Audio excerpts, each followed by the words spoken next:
We're going to talk now about short and long-term goals in church planting. Sometimes people ask, well, when is a church plant considered planted and no longer a church plant?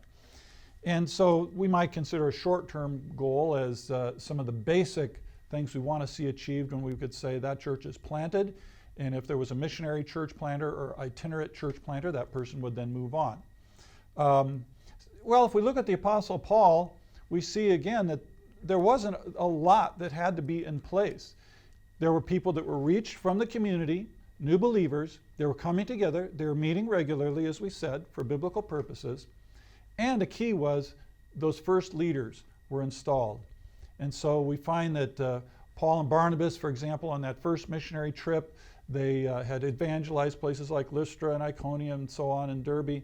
Well, they went back in Acts chapter 14 and installed elders in those churches. And it says there that they commended them to the Lord. In other words, the pioneering church planting aspect, in one sense, had been completed, and Paul and Barnabas moved on and eventually pioneered other areas. So we might say short-term goals are reaching the local people. They've been basically discipled. They have internalized biblical values. And there are spiritual leaders who are local leaders who are going to stay there after the church planter leaves. But there are also what we call waterers. Remember in 1 Corinthians 3, Paul said, I planted, but Apollos watered. And so Paul was sort of the pioneer. So he did the initial planting like a tree, but then there were others who came along, like Apollos, who was more of a teacher. And he watered. The church in Corinth, as you know, was not a very healthy church. And so there was a need for others to come in to keep teaching, to correct some of the problems. And so you have planters who are more the pioneers, waterers who strengthen. So we could say a short-term goal would be what the planter does. But we also want to talk about long-term goals. We don't just want to plant an individual church.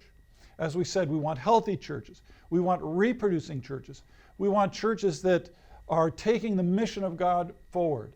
And so those would be longer-term goals, that they're healthy, reproducing, they're interdependent. In other words, the churches Paul planted, he brought them into contact with other churches. With the Jerusalem church, for example. The Jerusalem church had teaching from Acts 15 that was communicated to the churches. The churches that were planted took up offerings for the famine in Jerusalem. So the churches were interrelated. They helped one another.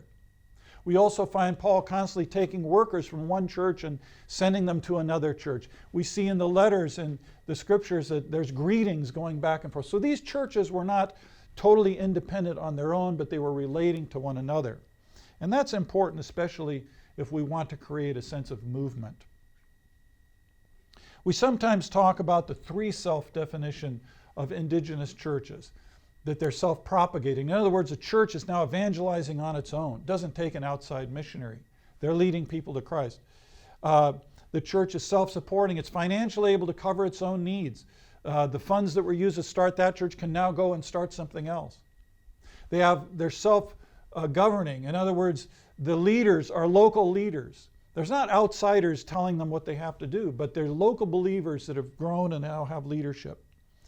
And then sometimes we add what's called a fourth self, which is called self-theologizing, which means these believers can read the Bible for themselves. They're going to be facing challenges, and they don't always have to look to an outsider, a missionary, or somebody else to be telling them what to do, but they can read and apply the scriptures themselves.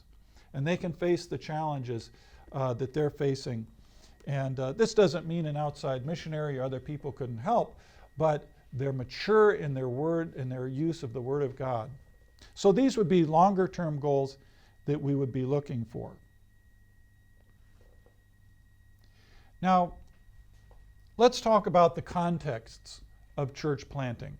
By this, I'm not talking about a specific cultural context, but I'm talking about different kinds of situations in which churches are planted. One would be pioneer church planting. Well, this would be where you go into an area where there simply are no churches at all. We might think of certain places in Central Asia, countries where there really are no Christians.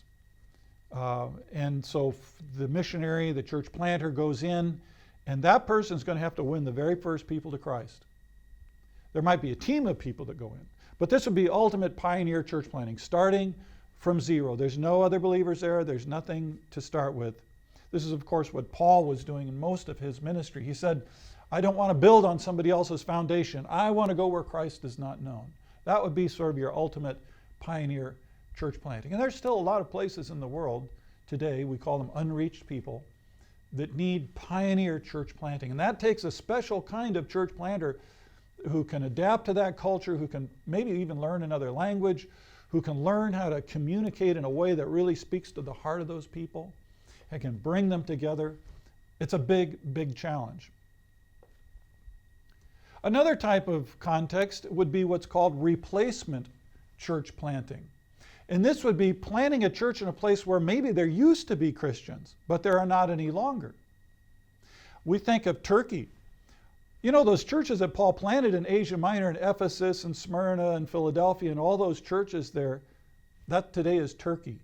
And of course, as you know, Turkey is a predominantly Muslim country today. And all those cities where Paul once had planted those churches that were vibrant, healthy churches, for the most part, those churches don't exist. And so we would call that replacement church planting, going in, re-evangelizing the same region. And then there's what could be called sectarian church planting. This has a little bit of a negative ring to it. It's when a particular denomination, whether that's Baptist or Presbyterian, Methodist, whatever their name is, they say, well, you know, there's other churches here, but there's no churches like our church. And so they want to see their particular denomination planted in that area. Now, that's not necessarily a bad thing. We sometimes think, well, that is going to create competition. Now, it could create competition if they're trying to steal sheep, as we say, from another church. But if that new group goes in, they're going to reach new people that the other churches are probably not reaching. And because of their denominational distinctive, they're probably going to have a style that speaks and ministers to some people more than others. So they may be more Pentecostal and more expressive, and that just is something that some people resonate with more. Or they may be more liturgical, and that's something that other people can relate to more. And so sectarian church planting is not necessarily a bad thing, as long as they're not splitting other churches, as long as they're not stealing members from other churches, but they're reaching new people for Christ. Saturation church planting will be planting churches in places where there are already some churches, but not enough churches. Of course, that raises the question, how many churches are enough churches? How many churches does a city need? I was a church planter in the city of Munich. We did, this was in the early 1990s, and we did a study of the city. We said, how many churches are gospel-preaching, Bible-believing churches in this city? In the city proper, there's about 1.3 million, maybe another 500,000 or so in the surrounding suburbs. And we found out that to have the goal of even one church for every 10,000 people in the city, we had to plant about 100 churches. That would be just to reach a ratio of 1 to 10,000. Now, some organizations like Dawn, they say the goal should be one church per 1,000 people. And you might be thinking where you live, that's a lot of churches. But think about it for a minute. Why do they come to that ratio of one church per 1,000 people? Well, they figure if every church had 100 members and each member had 10 people that were their friends, they could reach 1,000 people. Another way to look at saturation church planting is to say, let's look at all the churches in the city. How many seats, just how many chairs are there if we added up all the chairs in all those churches? And you might find, well, there's 7,000 seats. But our city has 100,000 people. So even if every one of those churches were totally full every Sunday, and maybe they had 2 services every single Sunday, we would still not have the capacity to reach everybody in this city. So there have been organizations that have been promoting saturation church planting. So it's not a wrong thing to go and plant churches in cities where there are other churches. It's really a question of how many churches. TVS Seminary is a nonprofit project. Our joint effort will bring about the common purpose of making Christian education available around the world and developing good Christian servant leaders. You have a unique opportunity to partner in this effort through your prayer and or financial support of TVS Ministry. For more information, please visit tvseminary.com.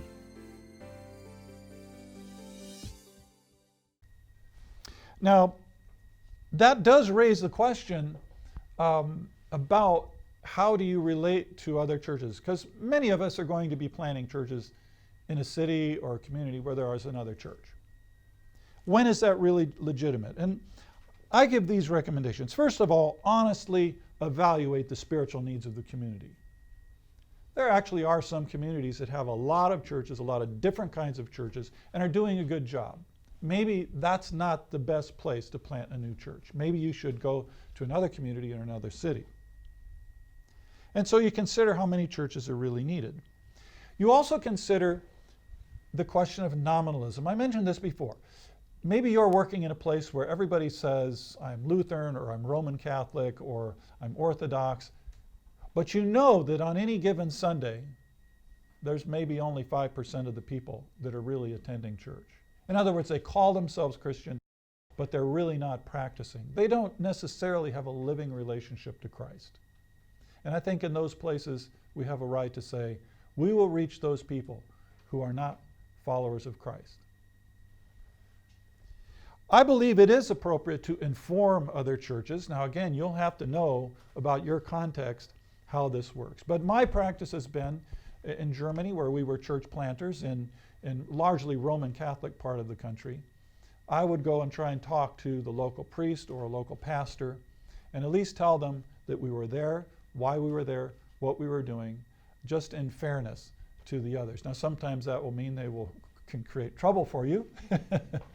Or in a very, very large city, you may say, there's so many groups here that's not necessary. You'll have to discern that. I always felt it was a good thing to do, even though it was not always very comfortable, and sometimes they would ask you very difficult questions. But I always did that. And the other thing is I would promise other churches, if they were Bible teaching churches, we will not steal your members.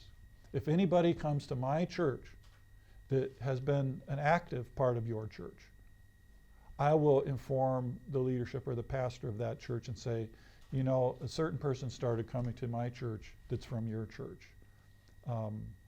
Is there a problem there? Sometimes you'll get problem people who are leaving another church because they're a problem. And it's good to know about that. And I've actually been in a situation where I've sent people back to their home church and said, you know what, I've promised I'm not going to steal members from other churches, so I want you to go back to your home church. You serve God there, but we want to reach new people for Christ. I've actually done that. That creates goodwill. And you know what, I've found that cooperating with other churches, sometimes when you're the new church plant in town, others look at you and go, what are you doing here?